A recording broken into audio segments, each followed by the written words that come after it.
তো হ্যালো বন্ধুরা, আপনারা সবাই কেমন আছেন? আশা করি অনেক ভালো আছেন। তো আমার নাম রেজাউল করিম। আমার বাড়ি হলো মেঘালয়ে, state Meghalaya, district West Garo hills. তো আমি এই জায়গায় থেকে এসএসসিজিডি এক্সাম দিয়েছিলাম 2025-এর ফেব্রুয়ারি মাসে। তো যাই হোক, আমি এক্সামে পাশ করছি, মেডিকেলে পাশ করছি, মানে ফিজিক্যালে পাশ করছি। এখন খালি আমার ফাইনাল রেজাল্টটা বাকি আছে। তো আশা রাখি মানে রেজাল্টেও আমি পাশ করবো। কিন্তু আপনাদের কাছে আজকে চলে আসলাম আমি নতুন একটা আপডেট নিয়ে। এই 2025-এ যেটা এসএসসিজির ভ্যাকেন্সি আছিল, এইটার বিষয়ে একটা নতুন আপডেট আসছে। সেই আপডেটটা হলো কি, তো আমাদের কিন্তু মেডিকেল শুরু হয়েছিল নভেম্বরের 12 তারিখ থেকে ডিসেম্বরের 4 তারিখ পর্যন্ত আমাদের মেডিকেল হয়েছিল। তারপরে যাদের যাদের রিমেডিকেল পড়েছিল তাদের কিন্তু 9 তারিখের মধ্যে রিমেডিকেল কমপ্লিট হয়েছে। তো রিমেডিকেল কমপ্লিট হওয়ার পরে আমাদের রেজাল্ট দেওয়ার যেটা কথা আছে, অন্যবার যেমনভাবে দেয়, মানে যেদিন মেডিকেল শেষ হয়, লাস্ট মেডিকেল যেদিন শেষ হয় তার থেকে 10-15 দিনের মধ্যে দিয়ে দেয় রেজাল্টটা। তো এইবারও সবে আমরা আশা করে বসে আছি যে রেজাল্টটা 25 তারিখের আগেই দেবে, আর 100% 25 তারিখের আগেই দিয়ে দিত। কিন্তু একটা প্রবলেম হয়েছে, আজকে নতুন একটা নোটিশ দিছে, মানে 2-1টা সেন্টার আছে, যে সেন্টারে কিবা একটা টেকনিক্যাল প্রবলেমের জন্য ওদের মেডিকেল আবারও হবে।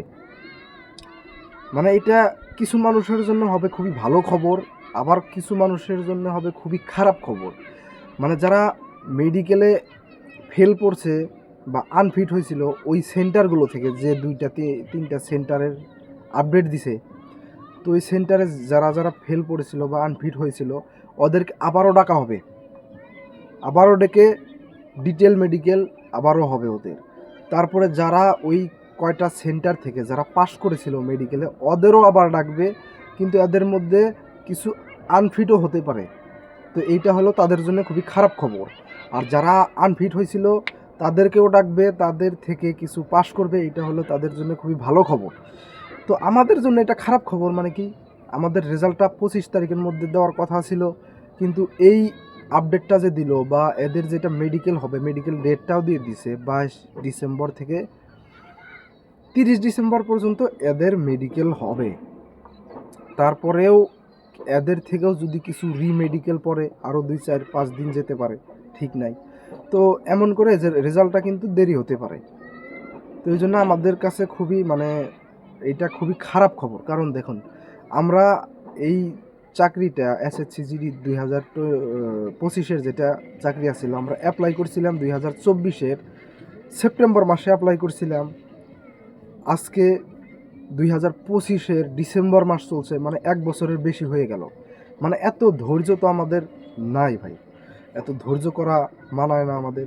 1 বছরের বেশি হয়ে গেল, তো আমরা বসে আছি আর কি ফাইনাল রেজাল্টের জন্যে। তো এই কিবা ওদের মেডিকেলের প্রবলেমের জন্য, টেকনিক্যাল প্রবলেমের জন্য মেডিকেলটা রিমেডিকেল হবে, মানে আবারও হবে তার মানে। তো কী করা যাবে ভাই, আমাদের দেরি করতেই হবে। তো বন্ধুরা, আজকের এই ভিডিওটা এই পর্যন্তই। সবাই আমার এই ভিডিওতে লাইক কমেন্ট করবেন, শেয়ার করবেন, আর আমার চ্যানেলটা সাবস্ক্রাইব করবেন। ধন্যবাদ।